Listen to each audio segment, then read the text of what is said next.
Saya tidak hirau sangat. Ini saya nak simpulkan tentang apa yang disebut tentang kononnya PH ini mulai rapuh.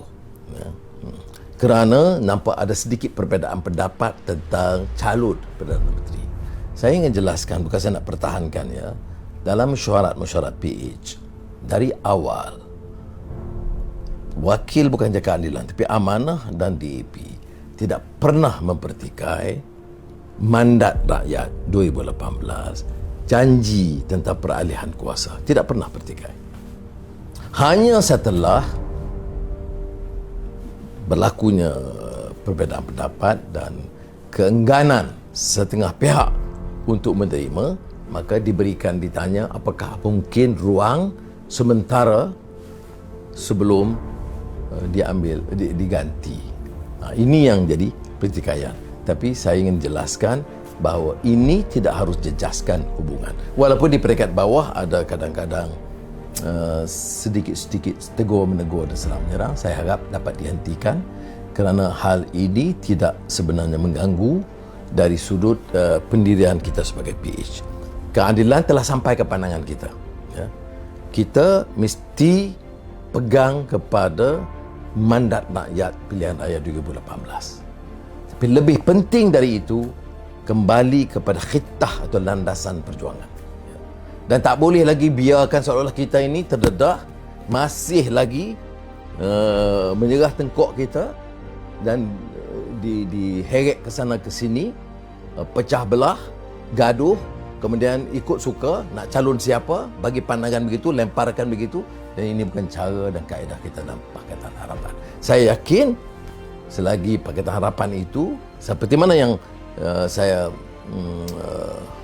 dapat kesan dari pertemuan saya dengan pimpinan Pakatan Harapan DAP Keadilan dan Amanah dalam minggu ini, terutama dalam beberapa hari yang lalu, saya fikir kita akan kembali untuk fokus dalam soal perjuangan rakyat, soal kemiskinan, ya, soal kesenjangan. Kalau tidak, Perdana Menteri dan Menteri-Menteri sekarang ikut saja. Ya.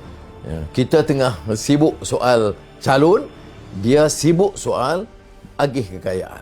Yang menganggur nak cecah 1,5 juta, tetapi nak ambil hati pemimpin-pemimpin dan ahli-ahli parlimen ini diberi habuan satu persatu. Pejabat lebih baik, mentokar lebih baik, allowance lebih tinggi, jawatan GLC lebih terjamin, dan jawatan menteri sama dah 70, sampai orang tak ada yang kenal pun, tak ada yang dengar pun.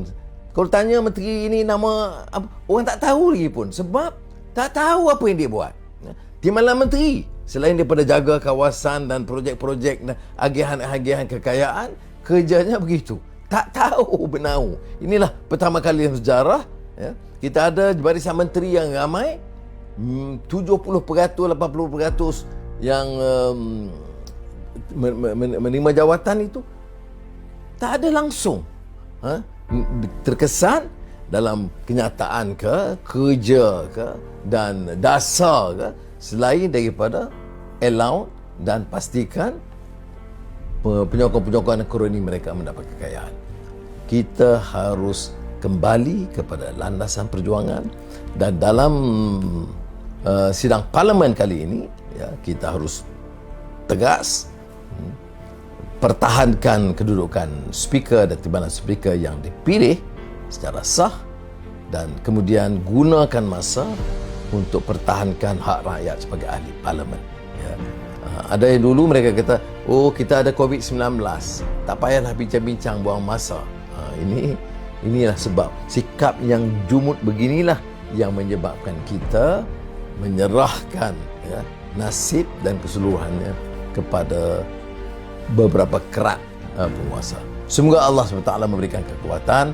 Saya seru kepada rakan-rakan dalam keadilan, kembali kepada landasan perjuangan, ketepikan pengkhianat, perkukuhkan balik hati, dan rangkul semua, hentikan pergeseran, dan rangkul semua untuk membawa Malaysia ke era baru yang lebih terjamin dan adil.